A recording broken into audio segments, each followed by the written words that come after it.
Now back to our lead story on the carbon tax. James Cameron is the founder of Climate Change Capital, an investment manager and advisory group focused on opportunities from the global shift to a low-carbon economy. He's a member of the British Prime Minister's Business Advisory Group and is a guest in Australia of Baker & McKenzie, and he joins me now from Melbourne. James Cameron, welcome to the programme. Good evening.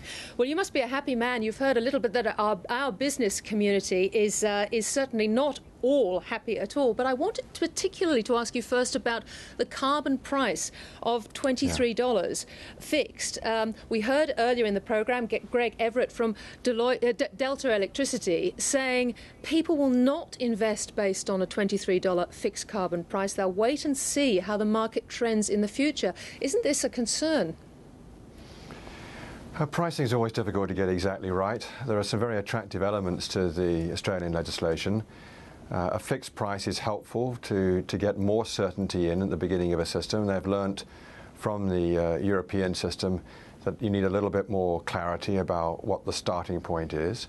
The market is, of course, supposed to respond to economic signals, so that's why the market price in Europe is down at the moment, responding to the situation in an economy which is where industrial output has declined recently, and also where sentiment is against sovereign risk. So people are betting against the maintenance of that system. So when you've got Australia and indeed California beginning their trading systems, and yet we know that the EU really drives the carbon market at the moment, is our Minister Combe right when he says he hopes everything will just level out in 3 years' time when we go to a floating price?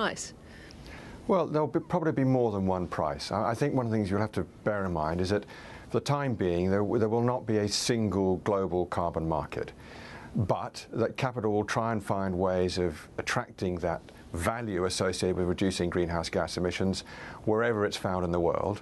And there are intelligent people who can see how they might move money from one jurisdiction to another to get the best price available. And I think an international price can be arrived at by the conversion from one system to another. So I don't think it'll be a big problem, but we can't imagine that there is going to be a single clear-cut price to draw upon in 3 years' time. Martin Wilder from your old shop, Baker & McKenzie, he very much welcomed the Senate decision today. But he also acknowledged the challenge that we have on this whole issue worldwide, the European financial crisis we've talked about, the US federal action on climate change all but evaporated, escalating trade wars in the over European Union ETS applying to airlines, and indeed the potential for that to have in terms of trade wars generally.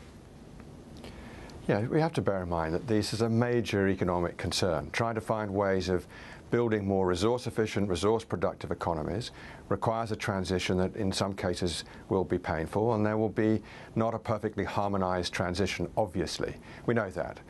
So there are bound to be trade distortions, there are bound to be trade conflicts, but on the whole, what you see is governments bit by bit working their way towards creating the right kind of incentives for internalising these costs and making sure that there are incentives available. And it's not merely for climate change, although that's important enough, but ways to find more intelligent ways of managing our resources. So I think any country that's got a carbon price will find that there are other ancillary benefits associated with making their economy more competitive, more efficient, and more better able to survive where resource conflicts emerge. We've actually got now the Kyoto period coming to an end. We've got this big meeting next month in Durban. There's also quite a lot of uncertainty as to whether anything will replace Kyoto, whether we can get our act together, or whether this will be another Copenhagen. Well, a simple message. I've been doing these negotiations for so many years. I know how painful they are, and we tend to have unrealistic expectations that each year there's going to be a perfect breakthrough, and if we don't have it, the world will end. In fact, this is a continuous process. There are small improvements year by year, and the simple message is you've got to persevere with that. There is no alternative but to try and collaborate globally, but you can't depend upon it. And there are a number of other ways in which countries can cooperate, including in markets like the carbon market, including in investments across borders, and of course in trade. And we can see all sorts of ways in which countries can set in place incentives to reduce emissions that are not dependent upon the Kyoto Protocol going into a second phase. And that's the right way for business to see this too, that we have to look at enforceable property rights in our own regimes and not expect the answer to come from a global treaty. James, one of the major concerns about the carbon market, the $140 billion carbon market, is the clean development mechanism, which was created out of Kyoto, and that this might now be under serious threat. I mean, this is perhaps a $100 billion investment from the private sector, allowing rich companies to offset their credits by investing in poorer countries. Do you think that the meeting in Durban is likely to derail this mechanism altogether? I negotiated that part of the Kyoto Protocol, Article 12, and I did it on behalf of the small island states.